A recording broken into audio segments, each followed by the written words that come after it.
All right, good morning, everyone. It is 9:41 on this Tuesday. I hope you guys are doing well on this beautiful setup we've had this week. I'm wave meteorologist Brian Good. Welcome to Storm Talk for today as we are moving along right into March here. Snow Talk, I still don't think is gone forever, but it maybe one more appearance down the road, but more on that coming up in just a second. Just a quick reminder for those of you in Indiana, in about 35 minutes from now will be the statewide tornado drill for Indiana. Kentucky had theirs last week. Indiana, it's your turn. And on a pretty day today, so I'm hoping that it doesn't confuse anyone, thinking that it's a real world situation. It is just a drill, a test, a good time to review your safety plans. We do have a notification on the Wave Weather app that will go out for our viewers that are in Indiana. So if you are normally set your phone to the weather forecast for Indiana, if you're traveling into Kentucky, you may hear it go off just because you have it open up the app as you crossed back over into the state. So just FYI, though, there's multiple ways you'll be notified. Air raid sirens, yes, will go off, but as we always say, they're the ones you can't rely on, but yet the coolest sounding, right? Eerie and cool at the same time. I remember as a kid just hearing that sound, although my favorite one, and I'm getting off the tangent here, was when I was next to Jefferson Mall and Hartstern Elementary. The air raid siren was at Hartstern and still is, but it was an up and down pattern to the warning, while other sirens, they kick on and have a constant sound. The up and down I thought was more effective because that sound, when it would power back down and power back up, was overwhelming. And as a kid sitting in Miss Lambert's class at first grade at Hartstern Elementary, Miss Lambert, if you're watching, hi. But we would have to stop class during the siren test because it was so loud. Anyway, I digress. You can't rely on them. I get that they are the coolest thing as far as the sounds of alerts, but you just can't depend on them. These alerts from the phone are the best thing. All right, there's my tangent for today.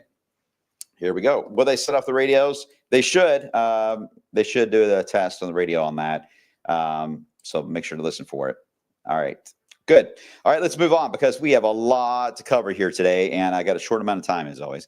But at least want to make sure that I cover the high points and the low points of how this is going to play out. Here's a live view right now from Kentucky Kingdom looking toward the city.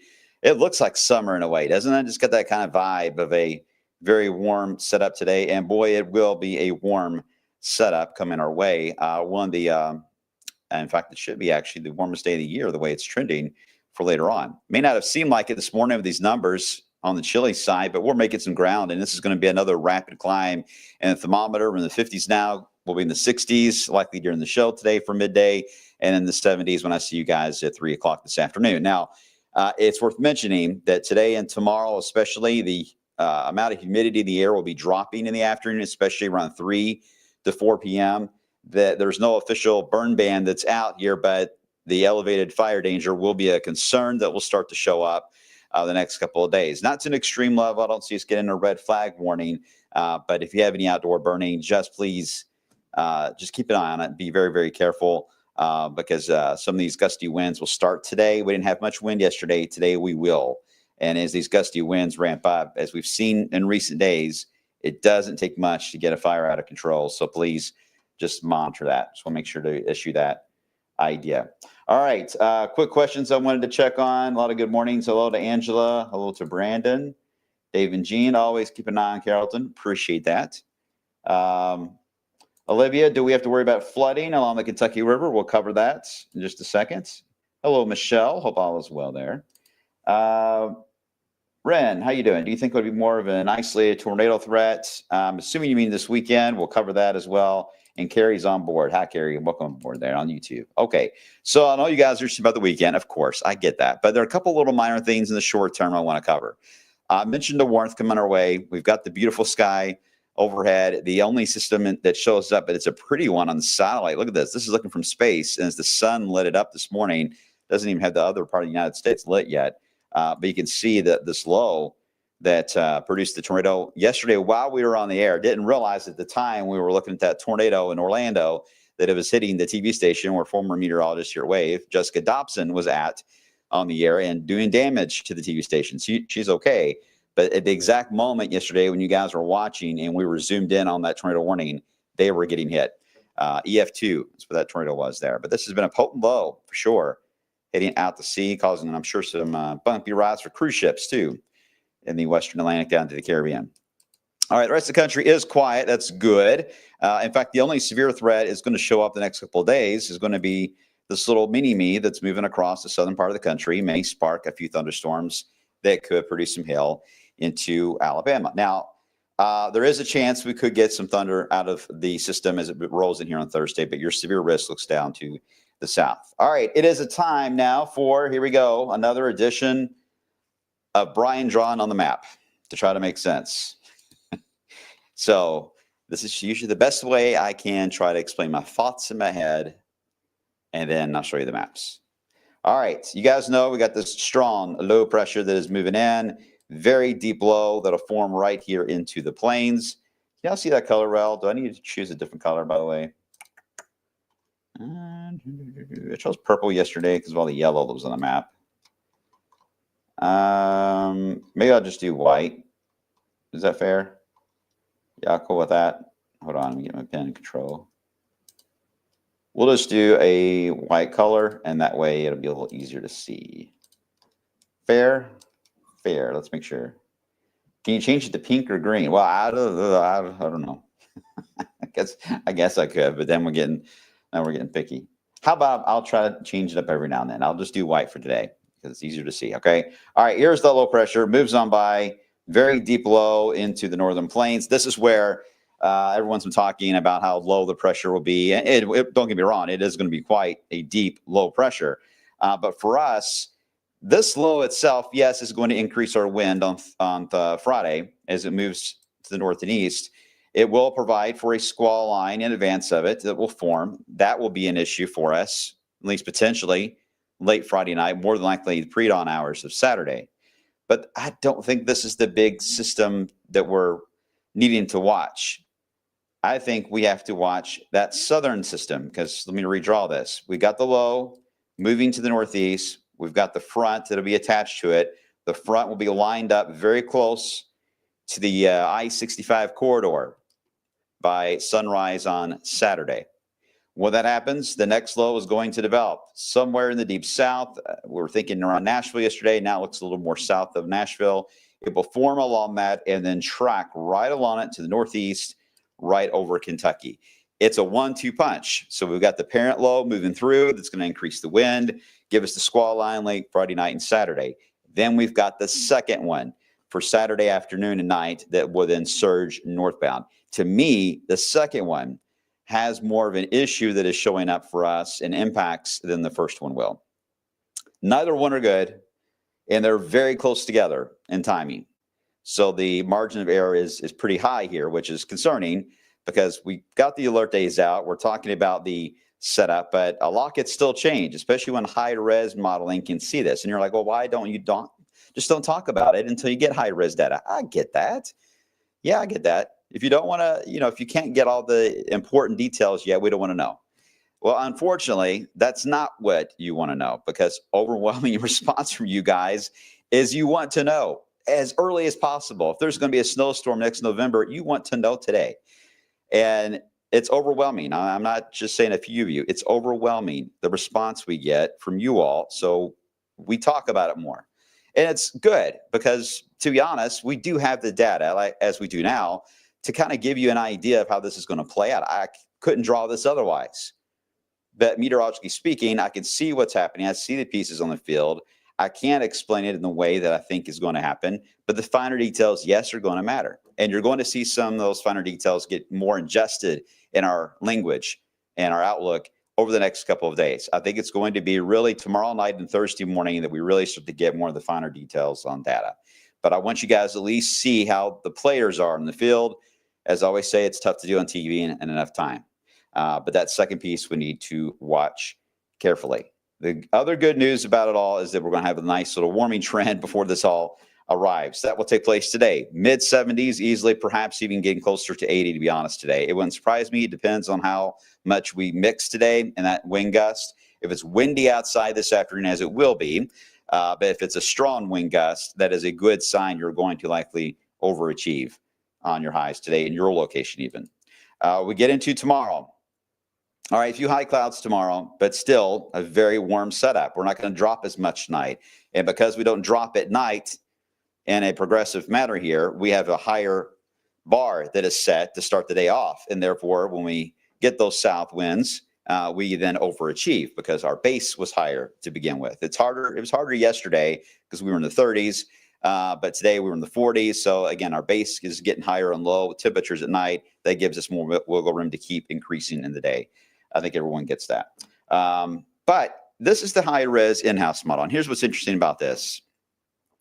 The mini-me low that moves by, it's trying to, it doesn't have a lot of moisture to work with here. It doesn't. But I do think it has enough. And when you look at the trends as we head into Thursday, it does want to build up the fuel. That's in red right over Kentucky. And it tries to pop these low top thunderstorm cells that develop out of the south Thursday afternoon. Now, here's the thing. This is the only high res data model that we have that can see this system. The others cannot yet. So it doesn't have a friend yet to go with. The other, what we call global models like the Euro and the GFS, they don't really see this as well. They actually plot it as showers. Is this model wrong? Well, it could be wrong. It's wrong many times, to be honest. But it is interesting because I do think it would not take much in the way of moisture to allow for small cells to pop up Thursday afternoon. Will they be severe? I think that's unlikely. There are a lot of missing ingredients here, but at least want you guys to be aware there could be at least a few thunderstorms that pop Thursday evening. We'll see if this holds. It's going to update here very soon. And if we see the same look repeat itself, again, that's what you got to do with this scenario. See if it repeats. And if it repeats, you pay attention. If it changes up, then you know that it was a bad run. But we're going to be watching it regardless there. All right, we get into Thursday night, into Friday, staying windy, begin to warm up. And then that's when we get into a really warm day on Friday. So the record for today is 80. As of now, that looks safe. Don't see an 80 today, but upper 70s. Yeah, that's totally fair. We should be about nearly 10 above yesterday. Yesterday was 69, so that puts us about 78, 79. I mean, it's close. Tomorrow, it depends on the high clouds. If we don't get the high clouds rolling in, we could easily beat the record tomorrow. Thursday, it's not on here only just because of that cloud cover and that small thunderstorm chance that's there. If that ends up drying out and more than what the data is showing, and we end up just high clouds, then I think Thursday could be added to the list. But right now, Friday stands the most likely day because of the strong wind, strong low pressure. It's in the plains, a good setup to cross 80. We'll see if we hit 82 or not. Either way, warm. And I hope you guys are enjoying it. It's really, really nice. Now get ready to sneeze a lot. These trees, I was cutting down trees yesterday to get ready for reshaping kind of things for my yard, and they're already leafing out. So I haven't sneezed a whole lot yet, but Ryan Hoke is. Anytime Ryan Hoke is sneezing in, the pollen count's building up. All right, you know the drill here, guys. Quick update. I got to load up these temperature maps for the upcoming storm. We're going to walk through it hour by hour, and I'm going to show you the rainfall potential on each of the maps and models right now coming up in just 30 seconds. Don't go anywhere.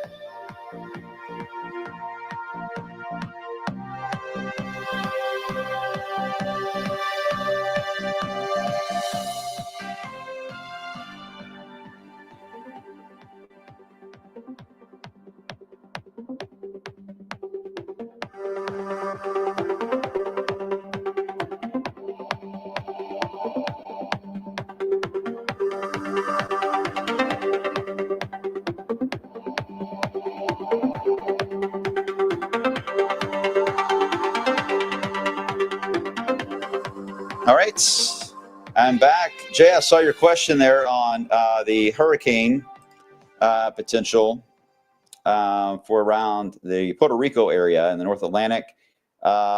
We are going to be watching the hurricane season. I do think that we will not have a strong La Nina the way it's trending now. So that does favor, at least right now, hopefully a quieter season. But the water is colder than what we had last year. So I'm hoping that will ease your fears a little bit there. But unfortunately, I haven't looked at a ton, to be honest with you, Jay, for the outlook for the hurricane season. I'll be doing that soon, and I will talk about it. So stay close to the blog and look for our post on that. I want to see whether or not we end up bouncing out to a neutral cycle and ENSO is what we call that. Not to get all technical, but we're looking at it.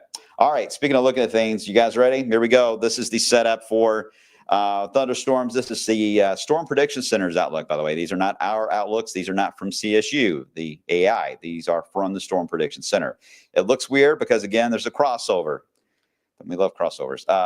Here's the outlook for Friday. Severe weather breaking out into St. Louis, Jonesboro area, Paducah. This carries over, if I were to draw the edge of it, almost like this, it does carry over into our area for the overnight. That's fair. That's the squall line. We know that's coming. Will it hold together? Yada, yada, yada. Okay, good. That's on the map. But then you have Saturday's outlook, which has expanded dramatically today to include much of the Ohio Valley. A little higher threat there, obviously, around Knoxville, down toward Huntsville, and parts of Atlanta. But a good chunk of the area is outlooked on Saturday. So here's the 1-2 punch. We will be in a severe threat for nearly, I would say, it could be a 24-hour window, to be honest. Could be a lengthy window, maybe less than that, but it will be quite a bit of quite a bit of a lengthy severe threat. Won't be severe weather all the time, won't be storming all the time, but we'll be under that threat for a lengthy period. That's going to keep us on our toes. It's going to be a long weekend. All right, let me show you the CSU maps. Let me cut to that. What you're looking at Friday night and afternoon night is on the top side. That is your CSU map here, as you just saw, and here is the Storm Prediction Center on the right-hand side. Notice that CSU has got us in the severe risk. Very similar outlooks, to be honest. It's got that black dot on St. Louis, indicating that would be the max point of the greatest severe potential, is what that black dot means. So St. Louis is targeted there. But you can see that they've got the similar outlook. We get into the setup for Saturday. But notice Saturday gets the hatched area near Louisville, and certainly for the deep south. That's why they went ahead and, we're going to upgrade that area. So they upgraded already the deep south. The signal is strong there for Alabama and Georgia and maybe Knoxville. But notice it does have that hatched area, though, into Kentucky. And I can't argue against that, as you're about to see, as I do think there could be some very strong storms that come into play there before we get into a heavy rain potential on Saturday. Let me walk you through this. This is the Euro for, again, the maps are not going to look the greatest because this far out, but this is the Euro for the squall line. We're still the 60s, by the way, when it moves in. It's got a timing of 9 a.m. I don't think it's going to be 9 a.m., but it may be late.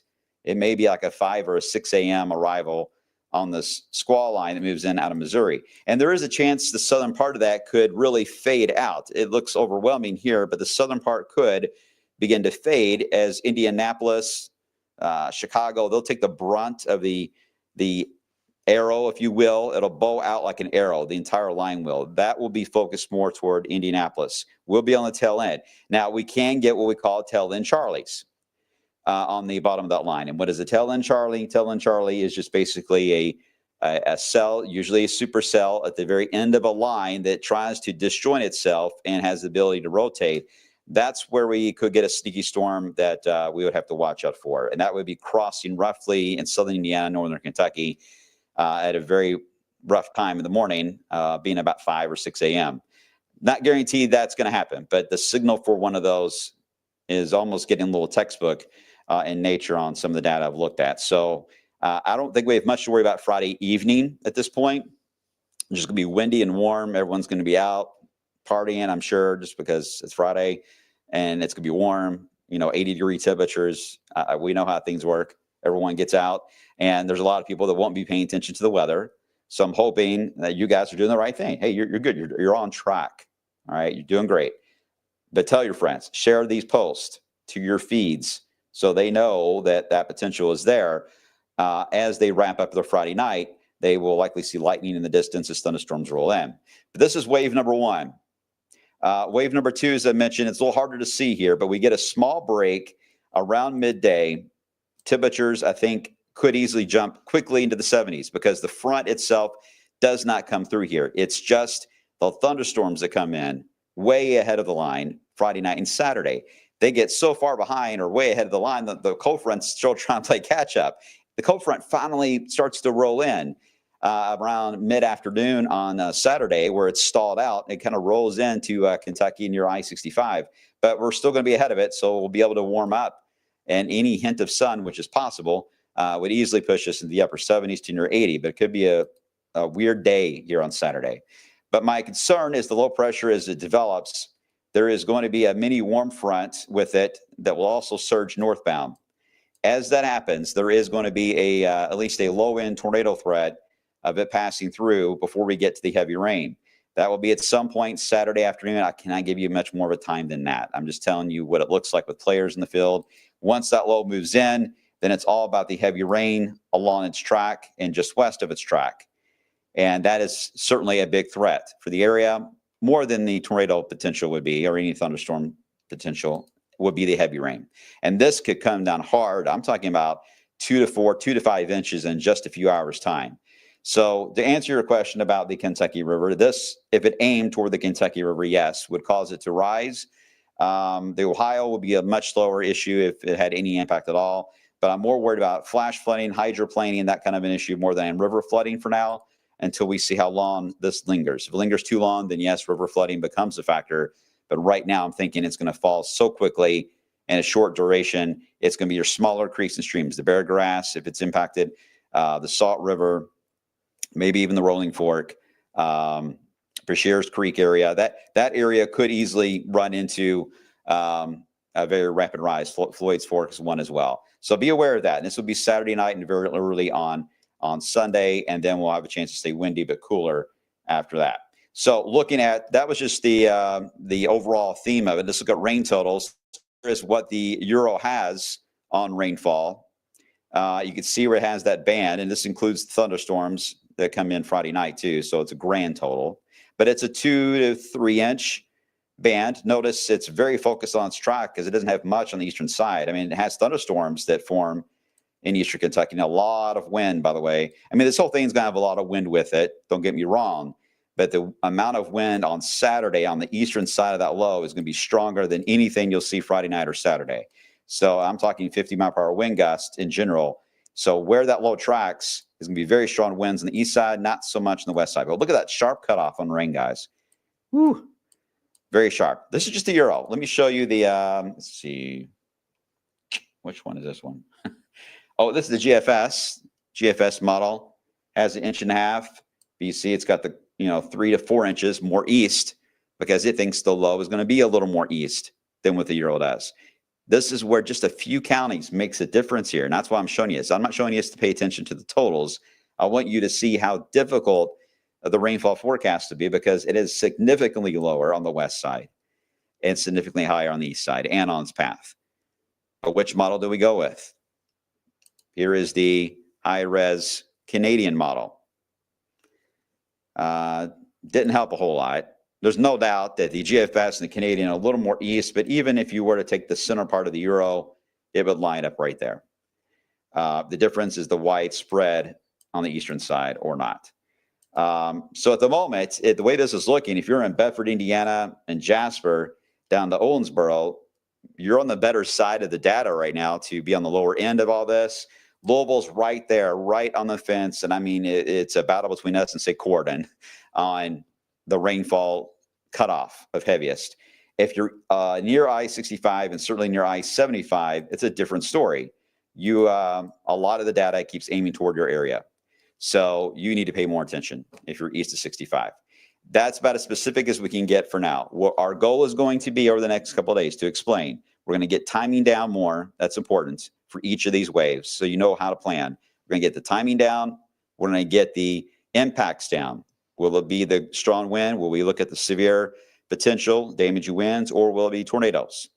Everyone is terrified of tornadoes. Most people are. Get that. So this system can do that. So I'm not going to sugarcoat it.